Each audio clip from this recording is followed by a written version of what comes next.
যে তৃতীয় আৰু চতুৰ্থ শ্ৰেণীৰ কোনো কৰ্মচাৰীয়ে এতিয়া ইনকাম টেক্স দিব নালাগে এইবাৰ বাজেটৰ এটা মুখ্য দিশ হৈছে যে মধ্যবিত্ত আৰু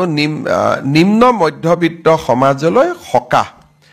12 লাখ টকাৰ লৈকে আমাৰ কোনো ৰাইজে এতিয়াৰ পৰা ইনকাম টেক্স দিব নালাগিব 12 লাখ টকালৈকে ইনকাম টেক্স ৰেহাই দিয়াৰ মিনিংটো হৈছে যে তৃতীয় আৰু চতুৰ্থ শ্ৰেণীৰ কোনো কৰ্মচাৰীয়ে এতিয়া ইনকাম টেক্স দিব নালাগে জুনে মাহত 1 লাখ টকা দৰমহা পায় তেওঁলোকেহে ইনকাম টেক্স দিব লাগিব তানে 12 লাখ টকা বছৰ আৰু মাহত 1 লাখ টকা উপাৰ্জন নকৰা কোনো ব্যক্তিয়ে এইবাৰ আৰু আয়কৰ দিব নালাগে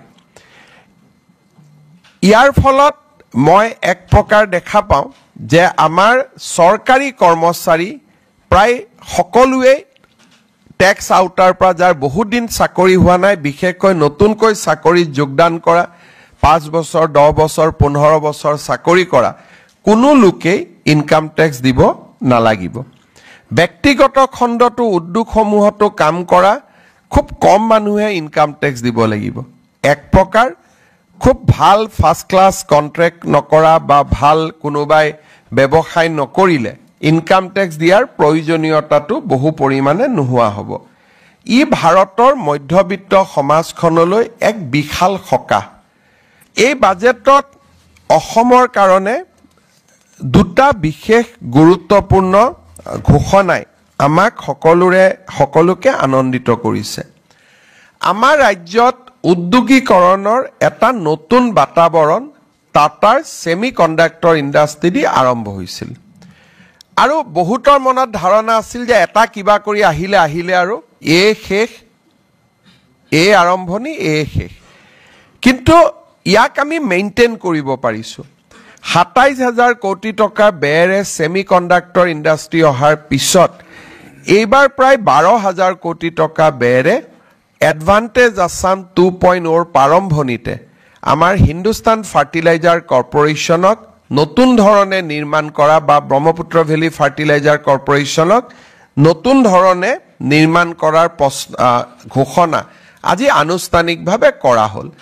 আগৰ যি বিভিচিএল আছিল বা পুৰণা যি সাৰ কাৰখানা আছিল হি সম্পূৰ্ণ তাৰ পৰা সম্পূৰ্ণভাৱে পৃথক এটা নতুন সাৰ কাৰখানা নামৰূপত গঢ়ি তোলা হ'ব আগত বিভিচিএল যি আছিল তাৰ ইউৰিয়াৰ প্ৰডাকশন কেপাসিটি আছিল খুব টানি মানি 2 লাখ মেট্ৰিক টন এইবাৰ আমি প্ৰস্তাৱ কৰিছো 12.75 লাখ মেট্ৰিক টন তাৰমানে 13 লাখ মেট্ৰিক টন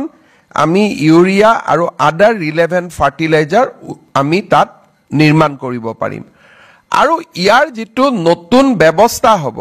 সেই ব্যৱস্থাত ৰাজ্য চৰকাৰৰো 40% অংশীদাৰিত্ব থাকিব আৰু ইয়াৰ নাম কি হ'ব নতুন নাম হ'ব পুৰণা নাম থাকিব আলোচনা হ'ব কিন্তু সম্পূৰ্ণ এটা পৃথক এটা নতুন সাৰ কাৰখানা হ'ব আৰু বৰ্তমানৰ ব্ৰহ্মপুত্ৰ ভেলী যেটো সাৰ কাৰখানা আছে তেওঁলোকৰ 11% হে ইয়াত কন্ট্ৰিবিউশন থাকিব অৰ্থাৎ বহুতে আগত কয় যে চতুৰ্থ ইউনিট হ'ব নেকি থাৰ্ড ইউনিট হ'ব নেকি ইয়াত কোনো থাৰ্ড ফোৰ্থ ইউনিট নহয় it will be a brand new greenfield urea plant